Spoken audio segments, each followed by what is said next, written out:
Good morning, everybody. I'm Jared Klein here with your Morning Rush. Let's start things off with a look at the top stories you guys are clicking on over on NBC29.com. At number one, The Haven mourning the loss of a day shelter manager in Rio Hill shooting. At number two, the preliminary report released on the fatal Cessna crash. And at number three, police investigating a homicide in Albemarle. That has to do with, that's in relation to that first story. We first told you the first story on our website right now. So let's get to that story right now. The Haven in Charlottesville is mourning the loss of its day shelter manager who was shot and killed on Rio Hills Drive in Albemarle County on Tuesday. This is video from the police response that day. Yesterday, police confirmed the victim was Laura DeLapp. Right now, the Haven is closed so staff can begin the grieving process. County police believe DeLapp was shot and killed by someone she knew, calling it a domestic incident. The Haven says she made an impact on the community beyond just helping out with the day shelter. DeLapp leaves behind 5 kids ages 8 to 17. Multiple fundraisers have been created to help support Laura, her kids, and her funeral costs. We have the links over on NBC29.com. The National Transportation Safety Board has a solid timeline for the jet crash near the Augusta-Nelson County line earlier this month, but no answers yet about what caused the pilot to become unresponsive. Yesterday, it released its preliminary report about the Cessna jet crash near Montebello on June 4th that killed all 3 passengers and the pilot. It says air traffic control lost contact with the Cessna 15 minutes after takeoff from Elizabethton, Tennessee. The jet was intercepted by fighter aircraft near D.C., and the pilot remained unresponsive to radio transmissions, overtake maneuvers, and flares. The plane crashed about 25 minutes later. Investigators have not been able to recover the cockpit voice recorder yet. Greene County Schools is facing a battle it says divisions everywhere are struggling with. There are more than 20 open positions for teaching next school year, and the superintendent is seeking authorization to speed up the hiring process. If teachers are new to the division or new to teaching, Greene County wants to provide assistance in any way. And a financial leadership course is helping UVA nursing students develop financial literacy. It teaches cost effectiveness and how nurses will be able to advocate for their patients' finances. The course allows nurses to decide where and when resources should be applied to help the patient. All right, Jennifer, what are we looking at this morning? Okay, so doesn't that look yummy? Kind of looks great, like a yeah. salad with fried chicken. Well, this is lab-grown meat. It was cleared for sales in the United States by the FDA. It is evidently historic. And so this lab-grown chicken breast, it's the first ever cell-cultivated meat approved by the FDA.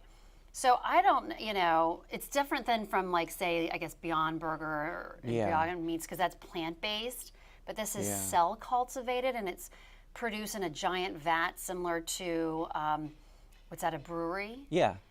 So I don't know. Would you? I would try. I mean, they're from the cells of animals, right?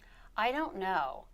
It's cell-based proteins, so I'm assuming. Yeah. I mean, I would try it out just to see. What's like? Have you ever had a Beyond Burger? I have. It's surprisingly good. Really? I like I don't it. think I've ever had one. I've had it, and it's well, the consistency. You have to get that texture right to make it feel like meat. Yeah. So that's the key. So, I mean, I don't know. I mean, I would try this, but I don't know if I would make a full diet out of this. I'm a little. Maybe we can wait just a couple more years to see so if they there's perfect any the science. Yeah, see if there. Any adverse effects? But yeah. They're saying that this is like the way of the future because it helps cut down on greenhouse gas emissions and that sort of thing. And so, and I kind of wonder, like, would someone that's a vegetarian, would they eat this? Is this something that's part of that? Is this considered vegetarian? I don't know. I mean, you have to ask a vegetarian that, see if this. No animals were killed, so who knows? Yeah. I don't know. Interesting. Okay. Going on to another meat, a real meat. So lobster, this woman is known as the lobster lady. She turns 103 years old, and she has been hauling lobster traps for 95 years. She's kind of like this, in her community in Rockland, Maine. She's a celebrity of sorts. People stop her on the street to talk to her and say hi, but she gets up every day, she puts on her red lipstick, and she goes to work hauling lobster. Wow. I mean, 103. that's such a Maine story. Yeah. Someone at 103, and I guess she has no plans on quitting. I mean, and I guess she loves it. She loves what she does. So why not? Yeah. Yeah, and she does it for several hours straight in a day. Yeah. So it's not work if you love what you do. I mean, true. So a little inspiration there for us all. All right. And then finally, this is a cute story out of Virginia. So this mother in Freeman, Virginia, she surprised her son, Tavion. He loves, I guess, police. He dreams of being a police officer one day, and she asked, he's 7 years old, and asked the local police department if he could have a tour, and they did one better. They came to his house and were like, do you want to go for a ride? And they took him, and then they took him on a tour. And then I understand they went to McDonald's afterwards for lunch. Really? Oh, that's so cool. Isn't that cute? Yeah. Like a little boy's dream come true. And again, this is in Virginia, so I thought this was like a fun, nice story to share. Yeah, it's really cool they were able to do that for him. Yeah. Yeah. And those are neat. My kids love like the police cars looking inside, and the fire or the all the rescue mobiles and like vehicles. the flashing lights and everything. Yeah, it's really and cool. the horns and the sirens. They love that. So neat. Nice little surprise for this. Yeah, it young definitely boy. was. So, all right. Thank you, Jennifer. Let's take a look at that 7-day forecast. High today is 66, so cooler with showers out there. It won't be as rainy as it was yesterday. And it looks like it's going to be warming up for tomorrow with a high of 80. And then, you know what? Let's ask the expert here. So we do have more rain on the way. It doesn't necessarily let up. Here's a quick look at the 7-day. Showers again today, and even cooler. Yesterday we got to about 64, 65 degrees. We're going to make it to 66. Awfully cool considering it's the start of summer. We should be seeing 80s, mid-upper 80s right now, only in the 60s, and not going to see things start to warm until tomorrow. But once they do, we're also looking at some storms in the way. Right now, not looking at them being severe, but again, things are definitely changing. Models are definitely changing. And that system, again, that's stalling. It's getting a lot more action right now. So we could be looking at, again, some thunderstorms, and we'll be keeping an eye on it. Last week we had a hail and some damaging wind gusts, so we'll be keeping an eye on that as we go into our Friday and Fridays after 5. And our weekend, it looks like right now, Sunday, outside of a stray shower, looks pretty good. Probably the best day of the week until about Wednesday, when it looks like we should totally be free of showers. All right, I'm glad we got some of that expert analysis on our morning rush this morning. You know, yesterday it was, of course, raining all day, and I told my dog Cooper, I was like, we're going to be outside and back in because we're not, of course, he wanted to hang outside because once he's in the rain, he doesn't care.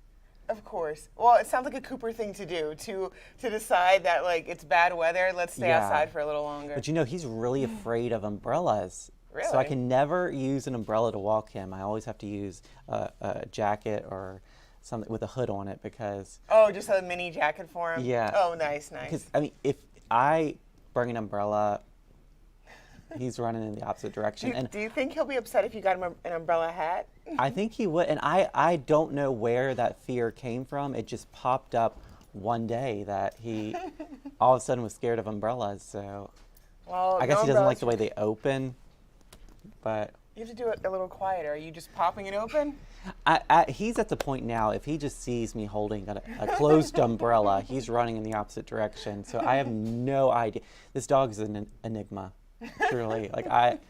He's got a lot of weird fears like that, but yeah. So. Well, make sure you are keeping your dogs dry as you're taking them out today. If they don't like umbrellas, jackets work too. And they're very cute. Yeah. All right. Well, thank you guys for joining us on the Morning Rush. We'll see you again on NBC29 News at noon. And, of course, we're always live on the NBC29.com, the news app, and the weather app. Yes, Storm Team 29 weather app. Absolutely download it. You'll want it this weekend. Exactly. All right. Thank you.